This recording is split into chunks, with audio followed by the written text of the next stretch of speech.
മുൻപായി വെളിയിൽ നിന്നും ഈ വേദിയിലേക്ക് കടന്നു വരുന്ന എല്ലാ ദൈവവിധാനങ്ങളും അണിച്ചു നിന്ന് ഞങ്ങളുടെ ആത്മാർത്ഥമായി സഹകരിക്കണമെന്ന് ലൈറ്റ് ആൻഡ് സോങ്സിന്റെ വിദഗ്ധരായ പ്രവർത്തകരോട് അഭ്യർത്ഥിക്കുന്നു.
കമ്മ്യൂണിക്കേഷൻസിന്റെ സ്വാഗതം. ഫാദർ ജോസ് തച്ചിൻ നാടകരചനയും ഫാദർ ജോയ് പെരുമായൻ സംഗീത സംവിധാനവും ഫാദർ ജോൺ പുതുവ ഗാനരചനയും നിർവഹിച്ച് ശ്രീ കലാനിലയം അലക്സിന്റെ സംവിധാന നിർവഹണത്തിൽ കൊച്ചിൻ മരിയ കമ്മ്യൂണിക്കേഷൻസ് അവതരിപ്പിക്കുന്നു സെന്റ് സെബാസ്റ്റ്യൻ.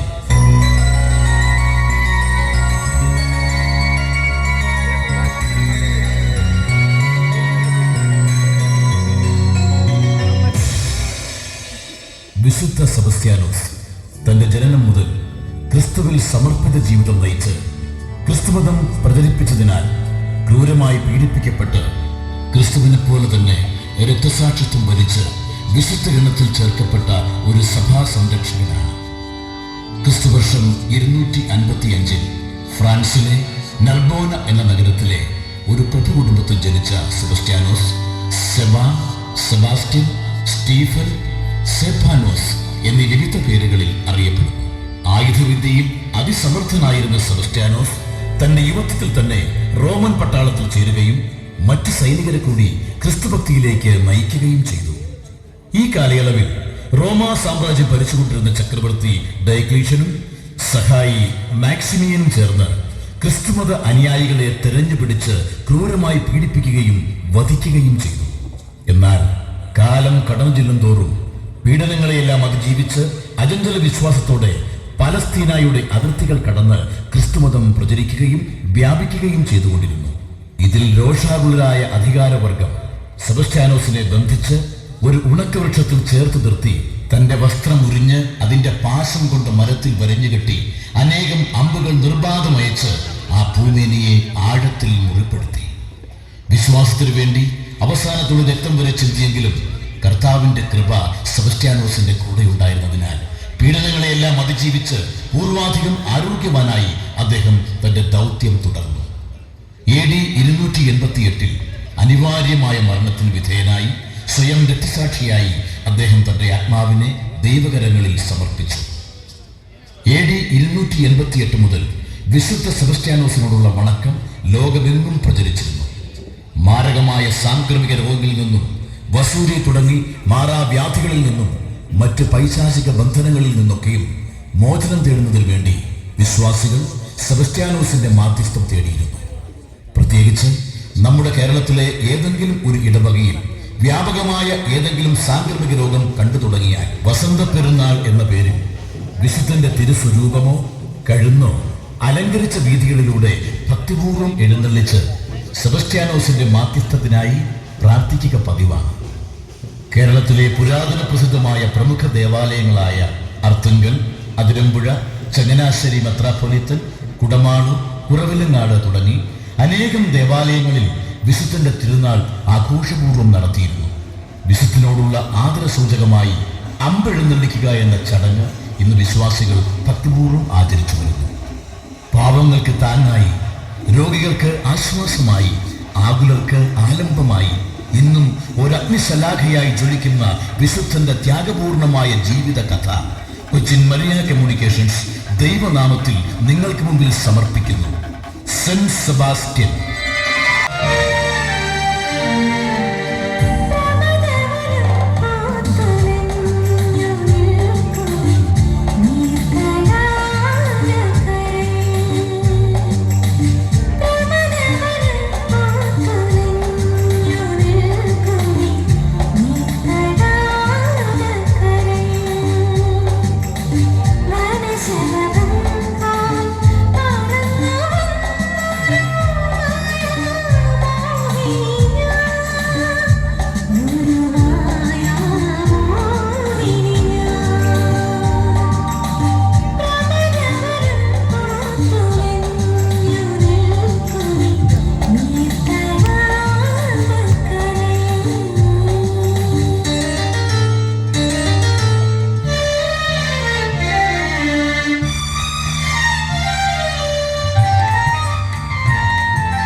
ഏതായാലും മുന്നോട്ട് പോകാൻ യാതൊരു നിവൃത്തിയുമില്ല.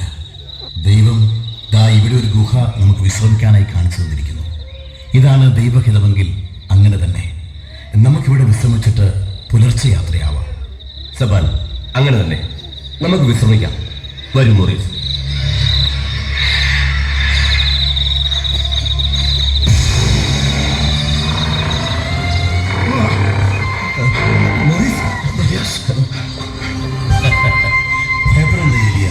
അതൊരു പാവം കരടിയായിരുന്നു. കൊടും കാടല്ലേ, ആളനക്കം കേട്ട് അത് ഭയന്നോടിയതാണ്. അതിന് തിരികെ വരുമോ? അതിന് വരില്ല. എങ്കിലും നിങ്ങൾ ആ ഗുഹയ്ക്കുള്ളിൽ വിശ്രമിച്ചോളൂ. നിങ്ങൾക്ക് കാവലായി ഞാൻ ഈ പാറമേൽ വിശ്രമിച്ചോളാം. എനിക്ക് പ്രാർത്ഥിക്കുകയും ചെയ്യാമല്ലോ. അത് സാധ്യമല്ല. സബാൻ കൂടി വരിക. നമുക്ക് 3 പേർക്കും ഒരുമിച്ച് ആ ഗുഹയിൽ കിടക്കാം. വേണ്ട എലിയാസ്, എനിക്ക് ഒരുപാട് പേർക്ക് വേണ്ടി പ്രാർത്ഥിക്കാനുള്ളതാണ്. ക്ഷീണിതരായ നിങ്ങൾക്കതൊരു ബുദ്ധിമുട്ടാകും. അതുകൊണ്ട് നിങ്ങൾ പൊയ്ക്കൊള്ളൂ.